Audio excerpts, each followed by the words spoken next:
Hello everyone, it has been quite a while for Legend of the Five Rings. I've picked it up again, I've started playing again, and so I started buying again. So yeah, today we will start out with the Unicorn Clan Pack, Warriors of the Wind.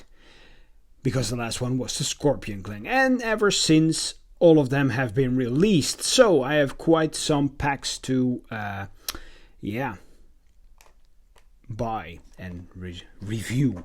So, what do we get here? I already opened it up for myself, so I won't struggle with the cellophane tape with the plastic wrapper. So we get a little booklet here for the Unicorn Clan pack. Shinjo's clan. A bit of background here, lore-wise.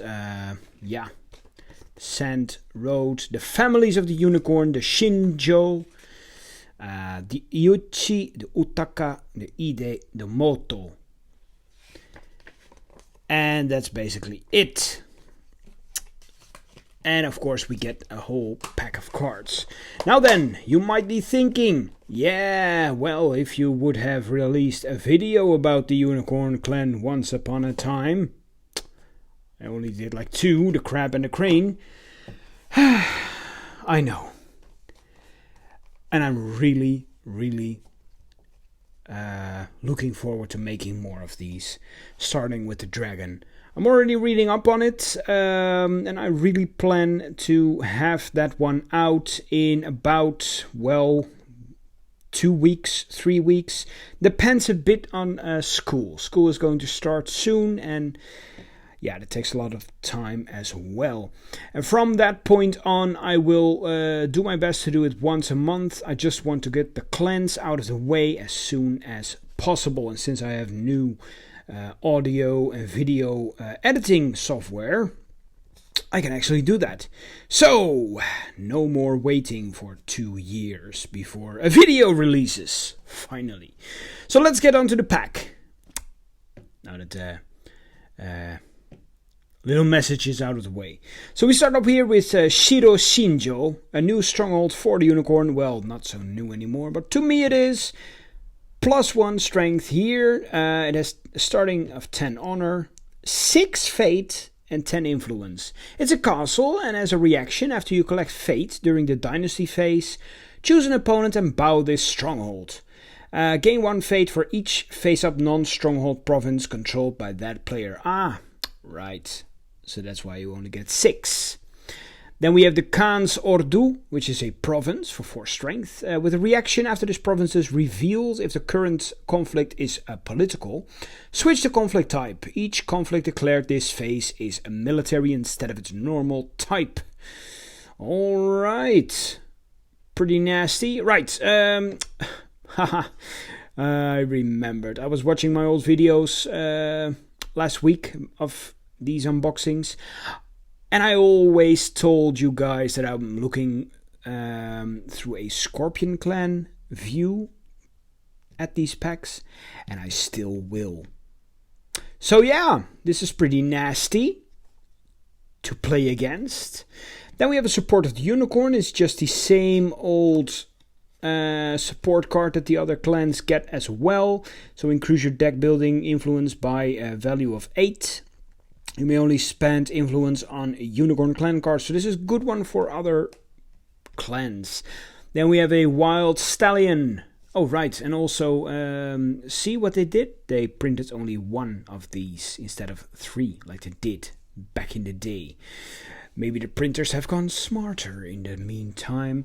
Right, Wild Stallion for 1. It's a 1/0 with 0 glory, no attachments, and as an action, during a conflict in which this character is not participating, choose up to 1 other character you control, move this character and that character to the conflict. Right, we get a playset of him. You always get a playset. Let me be upfront about that. Right, Shinjo Trailblazer for 2. It's a 2/1 with 1 glory. It's a Bushi Cavalry. As a reaction, after an opponent's province is revealed during a conflict, this character gets +2 and +2 until the end of that conflict. Okay. Young Warrior, it's a 2 for 3/3 with 2 glory. Bushi Cavalry Battle Maiden. This character must be declared as an attacker or defender in the first conflict declared each round. Alright, so it must attack each turn if able. Right. Uchi Farseer for 3, it's a 2/3 with 1 glory. Shugenja Water. And as a reaction, after this character enters play, choose an opponent's face down province, reveal that province. Oh, cool. Well, we still don't see any cards here because we're still in the Dynasty deck. And that means we don't get any cards yet for Scorpion that are usable. Next up we have Sadia Al-Mozedu for 3, a 0/3. It's 2 glory character, Courtier Gaijin Scholar. Gaijin means foreigner. Yeah, you can see it in the art as well. Domes, outlandish clothing. The name is outlandish. So yeah, it has sincerity, and as an action, discard a card from your hand and choose an unbroken province not currently being attacked. Turn that province face down. Oh, cool. Oh, that's pretty cool. Very nice. Right, next up we have Ayuchi Dayu. For 4, it's a 3/3 with 2 glory. It's a Shugenja Water Cavalry Daimyo. Oh, it's the Yuchi Daimyo. Nice. As an action, during a conflict, choose a character. That character gets +1 military until the end of the conflict for each face-up non-stronghold province your opponent controls. Next up, Moto Chagatai. I remember the name from back in the day, the old L5R card game. It's for 5, a 6/3 with 2 glory. It's a Bushi Cavalry. And this character does not bow during the conflict resolution of conflicts in which a province your opponent controls was broken. Aranat. For 6, a 6/6 with 0 glory. Wow, okay. For 6.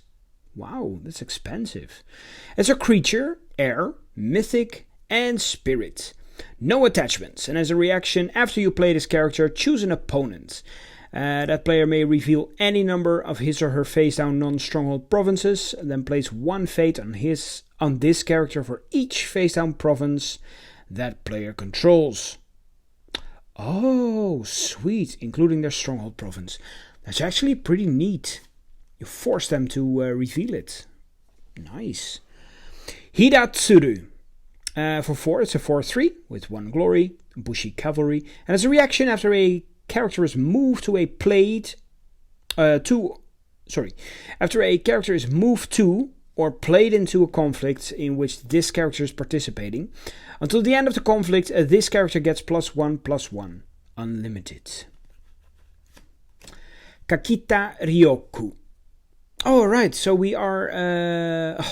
totally forgot. We are at the other clans. Every clan gets at least 1 card in clan packs. So now we are at the Crane. This was crap. Now we are at Crane clan. For 3, we get a 1/3 for 2 glory. It's a Courtier Imperial. And as a reaction, after a phase begins, if you have the Imperial favor, choose a character. Honor that character. Next up, Dragon Agasha Taiko. For 2, a 2/2 with 0 glory. It's a Bushi. And as a reaction, after you play this character, choose a non-stronghold province. That province cannot be attacked this round. Alright. Kaito Nobukai. For 3, a 2/2 with 2 glory. It's a Courtier Daimyo, also a Daimyo. The Kaito Daimyo? As an action, during a conflict in which this character is participating, sacrifice this character. Bow each participating character. Characters cannot be moved to this conflict. Okay. Here we go. Scorpion Clan. Shosuro Hyobu. For 3, a 3/2 with 1 glory. It's a Courtier with a lot of flowers over there. And as a reaction, after an opponent discards 1 or more cards from his or her hand due to the cost or effect of a card ability, choose a character. Dishonor that character. Nice. I cannot remember, since I have not played competitive for a while, how many cards have a extra cost of discarding. But it's actually not too bad. But yeah, it costs 3. And it's more military than political? Right, it's a bit weird. Okay, Ivory Kingdom's Unicorn. And as you can see here, we have a lovely unicorn. A bit thick. Being attacked by a lion and a tiger. Oh no, it's a lioness, sorry. For 3 we get a 4 dash. It's a creature, Gaijin, with 0 glory.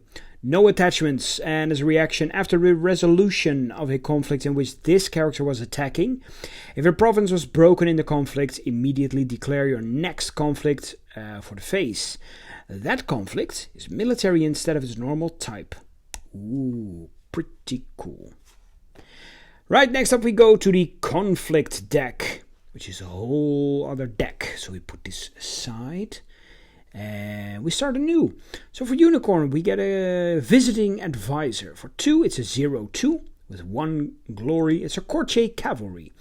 And as an action, during a conflict in which this character is participating, choose up to 1 other character you control. Move this character and that character home. Next up we have Shinomen Wayfinders. For 4, it's a 3-1 with 1 glory. Bushi Cavalry Scout. No attachments. Except weapon.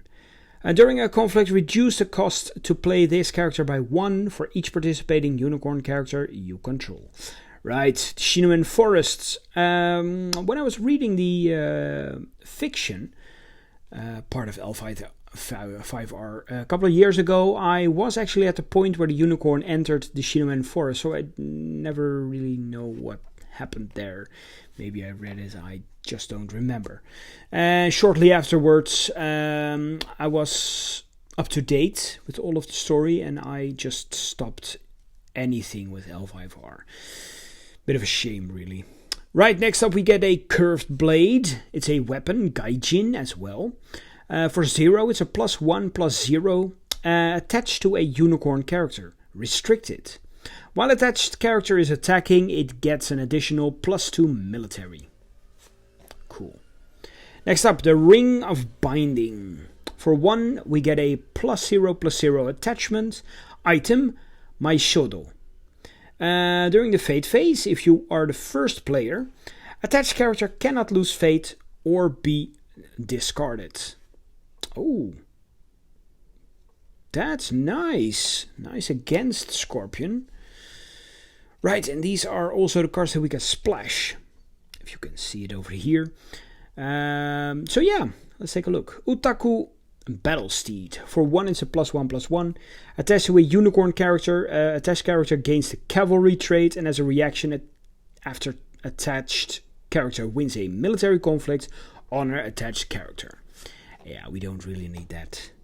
Speak to the Heart. As you can see here, with delegation visiting the Sultan of the Ivory Kingdoms. Very neat. It's an event for 0. And as an action, during a conflict, choose a unicorn character. That character gets +1 political until the end of the conflict for each face-up non-stronghold province your opponent controls. Max 1 per conflict. Next up, we have the Spoils of War for 0. It's a reaction. If after you win a military conflict as the attacker, draw 3 cards. Then choose and discard 1 card from your hand. Max 1 per conflict. Also military. We don't really do military. Well, I'm guessing there probably is a military deck by now, but I haven't seen that yet. Warriors of the Wind for 2. It's also an event with an action. During a conflict, move each participating cavalry character you control home. Then choose any number of cavalry characters you control and move them to the conflict. Oh, nice, you can switch them out with other characters. That's not too bad. Ooh, nice. Ikoma Anakazu. For 4, it's a 3/3 with 2 glory. It's a Bushi Daimyo. Also a Daimyo, the Ikoma Daimyo. In this case, for 4 influence. Wow. During each conflict in which this character is participating, it gets +3 and +3 if your opponent has broken 1 or more of your provinces this phase. Right, that's actually pretty neat, but it's quite costly, so you won't splash him, I guess. Compass, a Gaijin item for 0, a +0/+1. With a reaction, after an opponent's province is revealed during a conflict in which attached creature is participating, look at the top 3 cards of one of your decks. You may put any number of those cards on the bottom of that deck, and the rest on top in any order. Cool. Not game breaking, but that's quite cool. Trading on the Sand Road. Again, we see a Gaijin here from the Ivory Kingdoms, probably, trading with someone from Rokugan. It's an event for 0, Gaijin, like I said, with an interrupt. When the draw phase would begin, skip the draw phase. Each player removes the top 4 cards of his or her conflict deck from the game. Until the end of the round, either player may play the removed cards as if they were in their hand. That's pretty nice. That's actually pretty cool. Yeah, maybe maybe I will try this one out in one of my Scorpion decks. I'd love to have more conflict cards. So, yeah. Besides that one, what was this? No, not really necessary in this one. No. This would be the only viable card in my opinion for Scorpion. And of course we have the Scorpion character, which can be outfitted in several decks that ask for such a thing. Discarding and such. Well, there you have it. Oh, it's good to be back in Rokugan. Warriors of the Wind, the Unicorn Clan Pack. Thank you all for watching. Next week we'll be opening up another pack. Not a clan pack, but just a regular one. Maybe Rokugan at War. Who knows? So see you all then. Bye-bye.